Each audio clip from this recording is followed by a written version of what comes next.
critiquées au cours de formation historique et géographique. Alors, où trouver les informations dans le nouveau programme concernant cette compétence critiquée? Nous sommes ici à la page Accueil. Nous nous rendons à la page d'acquis d'apprentissage concernant la formation historique. On arrive ensuite sur une page qui concerne les différentes compétences de la formation historique, qui sont au nombre de 3.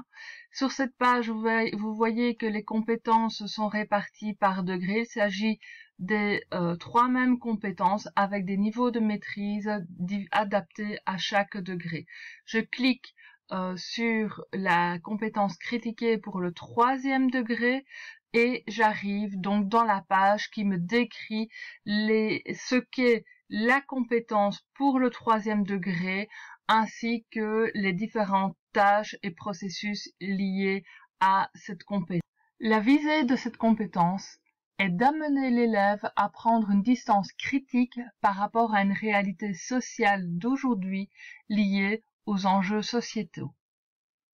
Il s'agit donc concrètement d'outiller l'élève afin de le rendre capable d'apprécier en autonomie la fiabilité d'informations relatives à une situation passée ou présente.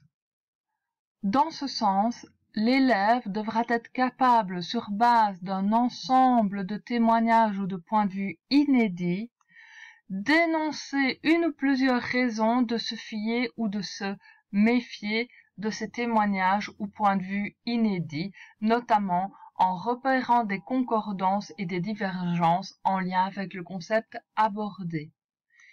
Il s'agit donc ici de travailler la partie fiabilité de la compétence critiquée et non de demander à l'élève d'identifier les traces ou travaux dans un ensemble documentaire ou encore de demander à l'élève d'identifier la pertinence d'un document, puisque dans les conditions de réalisation de la tâche, il est bien indiqué que les documents qui constituent l'ensemble documentaire sont pertinents par rapport à la question de recherche, et que ces documents peuvent être à la fois des traces du passé et des travaux.